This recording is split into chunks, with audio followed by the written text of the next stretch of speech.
I know some of you have been asking, hey, whatever happened to that Midtown Overhaul project? Look at this!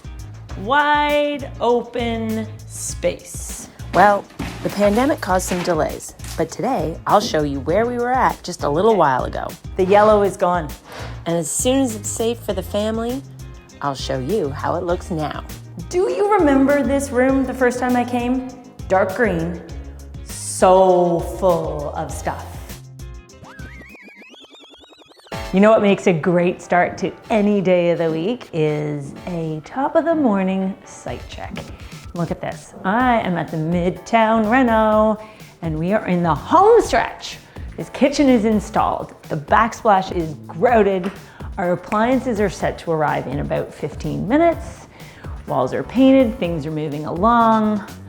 We are getting close to installing electrical fixtures, doing an almighty cleanup, and then the fairies will arrive and the magic will happen and we will furnish this place. But this is that moment where the vision comes to life. And we've got a two-tone kitchen here. We've got this beautiful, beautiful white on the perimeter. And then we went with a rich gray blue. And the elves upstairs are so happy. Listen to the whistling. It's like being in the Seven Dwarves. I just love that. That's Paul the painter. He always wears his headphones and he is in his headphone zone, oblivious to the fact that anybody can hear him running scales, whistling away. Anyway, look at this. Gorgeous, smoky blue. And when you choose things in a project is a really important consideration. And I have to say that before we had chosen really anything else for this kitchen, the very first thing we chose was the backsplash. And sometimes I leave the selection of the backsplash till the end, just to let it be that final element, the icing on the cake, the cherry on the sundae, the jewelry that brings it to life. But in this case, when I had my clients come in and take a look at all the tile suggestions I was offering them for the entire house, we've renovated 3 bathrooms here, the whole thing top to bottom, we chose this as the backsplash. And what's interesting is it really set the tone for everything that would follow. And it informed our color palette. So we drew the white from the Thassos as the main perimeter. And then the darker tone here that you can see way back in here became what informed the color for the peninsula wall. So sometimes you can save that decision to the very, very end, but if you're gonna do that, you want to have at least looked at it. Because what if I'd chosen a different color and it didn't go with the backsplash? So always look at the beginning. If you're not 100% sure, you don't have to commit to that decision on day one. But if you see it, you find it, you love it, you know that's the one, then allow the whole project to rise from that very first decision. That's what we did here. I think it looks incredible.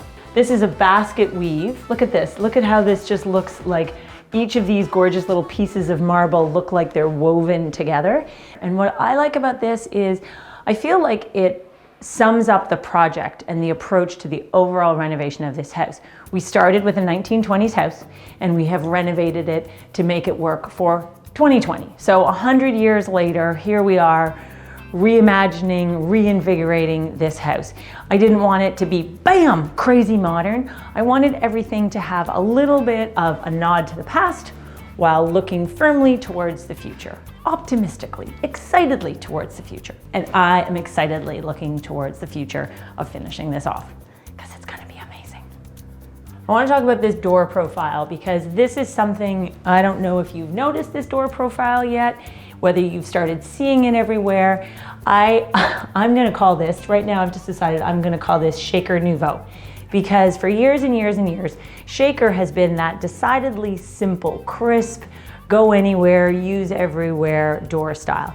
And lately we've been seeing this version, which has the recessed panel, but it has a much narrower frame around it. And this creates a traditional, transitional, contemporary hybrid. And what we've done is we've installed all of the details that surround these door profiles are extremely contemporary. They are sleek, they are simple. There is no crown molding. We have gables that run all the way to the ceiling. All of the elements are just as streamlined as possible. So keep your eyes out on this. I'm calling it shaker nouveau. I'm sure other people call it something completely different, but I just made that up just 10 seconds ago. Okay, let's see what else is happening. This is kind of exciting. Oh. Yeah. Yes.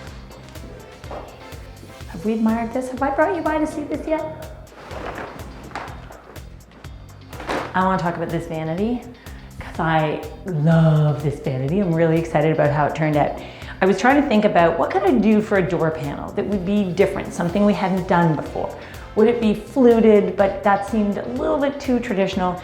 So the weirdest thing is I found these samples at the back door of the office, and they were these black little squares of MDF that had been grooved out, and they were on their way to the garbage. So I pulled them out and I thought, oh, this would be cool. Then the next day I went to look for them and they were gone. So I said to the team at the office, what happened to those pieces? And someone said, oh, they're in the garbage. So I had to go and fish them out of the garbage. And in the end, I took the idea and had it interpreted into these door panels. And we've gone with a smoky gray blue, similar to the kitchen, but different. And then I want you to look down here. See this? We've got a block leg that is inset. So this whole thing feels more like a piece of furniture. Open storage for towels. We've got good storage here. And we're gonna do a really discreet little piece of hardware that is a combination of glass and brass. Ooh, it's gonna be really snazzy. And then look at this countertop. Okay, I've never used this countertop before. This is called Cipollino Bluette. Look at the striations in this. Look at this. This was, I'd call this luck because the vanity was done and then I found this countertop. And then look over here, more beauty. Look at our shower. Look at these satin brass accessories. Oh, I'm excited. I feel like I'm showing you too much. We're not done. I can't show it all to you. Okay, don't look too much. Don't take too many long looks. This is just paint in here. This is looking good though. I feel good about that. I'm thinking about furniture. We're finalizing all our furniture orders right now. Right now. So I'm just visualizing a couple things here. Yes, that dresser's gonna look amazing. And in this room, this is the sunroom off the guest bedroom. We're gonna do a little love seat here, some side tables, a little coffee table, and a desk. Because I think the lady of the house should use this as her office. Because honestly, if you were looking for me and this was my house, I think this is where I'd be. Once the windows are clean. Okay, so here, this is gonna be the homeowner's den. And this is gonna be the cozy place where they come at the end of the day. They can watch TV. We're gonna have a wall-mounted TV, one of those amazing Samsung frame TVs, and a cabinet below it, probably covered in grass cloth. And then what I'm imagining here is a sectional chaise sofa. George is amazing. George is a carpenter par excellence. George's router is very loud right now. So I'm imagining that we do a chaise sectional that you can really just snuggle up and cozy in with the chaise extension over here on this side. Wall-mounted lights, I think, big swing arm wall-mounted lights here. And this is just gonna be a comfy, cozy lounge. And I'm really digging this wall color. This wall color is Opal by ICI Glidden Deluxe.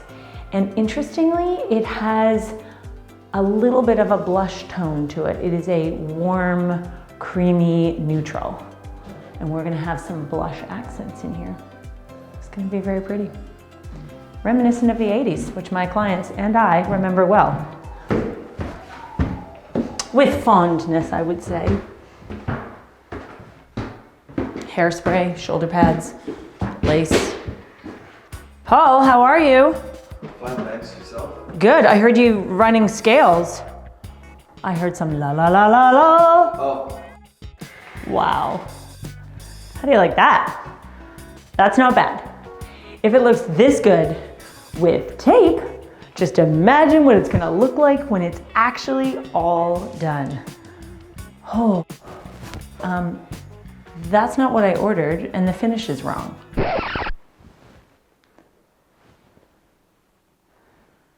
You don't pay for polished nickel everywhere and then get chrome accessories. And that is maybe the ugliest hook that I've ever seen. Okay, well, easy to fix. Oh, the joys of being a designer. I know, it's all the details. I say this all the time. As the legendary Charles Eames said, the details are not just the details make the design, right? And here's a detail for you. These counters, these are called Calicut Carrara, and we chose these because they complement all the colors that you see in our exquisite mosaic tile floor. And then what we did is a waterfall edge. And the little detail that I want to point out is we recessed the kick on the vanity because we wanted it to feel more like it was floating. So we put the kick really far back. Do you like this? I like it. Do you like it? I need a nod from the camera, please. Yeah. Oh yeah. I want a really eager nod. Would you be happy if this was your bathroom? Here, I'll put it on high-speed nod. Ready? High-speed nod. Whoops. You get what you pay for with this kind of camera work. Oh yeah. Oh, we like it. Yes. This is, for those of you paying attention, this is one of my favorite plumbing fixtures. This is one of my favorite lines. This one is very dirty, so we should probably look at the other one. This is one of my favorite plumbing suites. This is by Hans Grohe, and this is the Axor Montreux. And here's a test. Where have I used this? Some of you will recognize it. This is the faucet that we have in the principal bath at Starlight Farm from Sarah Off the Grid, season 1. It is classically inspired, yet I think it's been rendered in a contemporary way. That's what I love most about it. Oh my gosh, this is just like, this is that moment when you really, really feel it. Feels like it's getting close. They're missing some baseboards, some trim, lighting, etc., but we're getting there. I haven't seen the millwork installed in the office yet. Oh, that's sharp, huh? Nice job on the angle here. Look at this. Little door here. Scribed to the profile of the wall. So much storage. So much storage. Look at that wall. Very, very, very happy with this.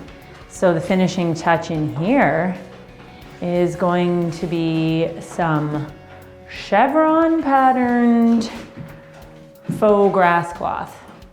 Have you seen me use that before? Yes, it's a personal favorite. I feel like it's a signature statement. No house gets completed without at least one room done in this wallpaper. Not suggested by me. My client loved it, and the color is going to be sublime with the color of all this millwork. That's a nice little detail. I asked for adjustable shelves, and look how nice that little shelf bracket is. Really crisp. I think we'll skip the basement. I can't show you everything today. I can't. I have to say, there have to be some secrets.